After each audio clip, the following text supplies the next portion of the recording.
आज हमारे देश की राजनीति एक अजीब मोड़ पर आकर खड़ी हो गई है कि यहाँ काम करने के बजाय एक दूसरे को ऊंचा नीचा दिखाने के चक्कर में ही लगे जा रहते हैं। अरे भाई, आप एक प्राइम मिनिस्टर बन गए तो आपका काम है सिर्फ जनता की सेवा करना, कि भाई किस तरह से हम अपनी जनता को खुश रखें। तो उसके बजाय लोग दूसरी तरफ को ध्यान देते हैं कि भाई उसने क्या किया, इसने क्या किया, उसने क्यों ऐसा बोला, उसने क्यों ऐसा बोला। अरे बोलने दो जिसने जो बोला, आपका काम है सेवा करना और आप सेवा के रास्ते पर खड़े रहिए। अभी कभी हम ये सोचते हैं कि हिंदू, मुसलमान, सिख, ईसाई ये सब करने की बजाय अगर हम अपने देश की जनता के बारे में सोचें और उसके लिए वो काम करें तो हमारा देश तरक्की करेगा। और तरक्की जब होगी हमारे देश की तो हमारा जो है दुनिया में नाम होगा। जब हमारा दुनिया में नाम होगा तो हमारे प्राइम मिनिस्टर का भी नाम उसमें शामिल होगा कि भाई हमारे प्राइम मिनिस्टर ने बहुत अच्छे अच्छे काम किए हैं, ताकि इसकी वजह से हमारा देश आगे बढ़ गया। भाई नेहरू जी के ज़माना था, नई नई क्या नाम है आज़ादी मिली थी, उन्होंने जो काम किया आज उनको लोग याद करते हैं। उसके बाद जो लोग आए उनको भी याद करते हैं। इंदिरा गांधी जी ने पाकिस्तान के साथ लड़ाई लड़ी, बांग्लादेश बनवा दिया, उनका भी नाम हो गया। उनके नाम में एक धब्बा लग गया कि उन्होंने इमरजेंसी लगाई थी। भाई साहब, इमरजेंसी लगाई थी उस टाइम में, वो एक माहौल था, उन्होंने उसको किया और उसमें बहुत सारे फ़ायदे भी हुए। जैसे कि इमरजेंसी से पहले देश की हालत बहुत ख़राब हो चुकी थी।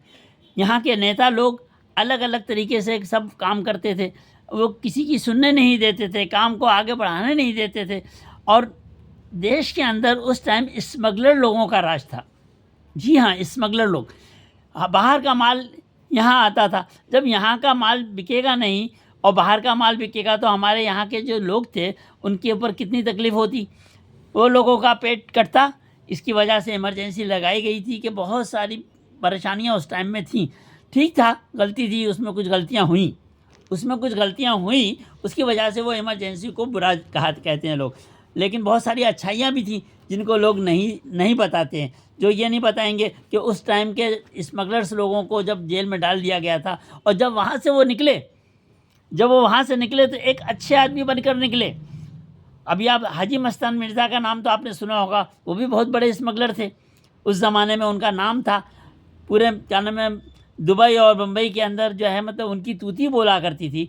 उन्होंने फ़ौरन जब वहाँ से मतलब जो है रिलीज़ किए गए और जब नई हुकूमत बनी तो उन्होंने अब तौबा कर ली उन्होंने, और वो अपना गलत रास्ता छोड़ के एक बिल्डर बन गए, एक राजनेता बन गए। तो ये होता है, इमरजेंसी के लगाने से ये एक फ़ायदा हुआ था। और बहुत सारे और लोग भी जो गलत रास्ते पर थे वो भी सीधे रास्ते पर आ गए थे। क्यों आ गए थे? क्योंकि उनको उस रास्ते का असली मकसद पता चला कि भाई हमारा मतलब जो क्या है कि देश के लिए हम क्या बुराई कर रहे थे, क्या इसलिए हमें जेल में भेजा गया था। भाई उस टाइम में इमरजेंसी में कौन सा नेता ऐसा था जो जेल ना गया हो?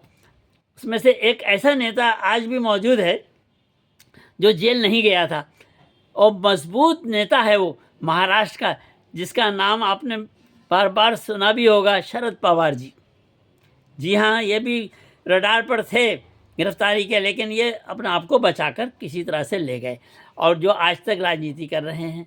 बाकी और लोग तो एक एक करके चले गए, कुछ इस दुनिया से ही चले गए, कुछ ने मतलब जो है अपने आप को पीछे घसीट लिया। बराबर इसी तरह से मतलब लोग जो है मतलब बने रहें और हमारे प्राइम मिनिस्टर और हमारे प्रेसिडेंट का ये काम है कि जनता को किस चीज़ से सुख मिलता है वो काम करें।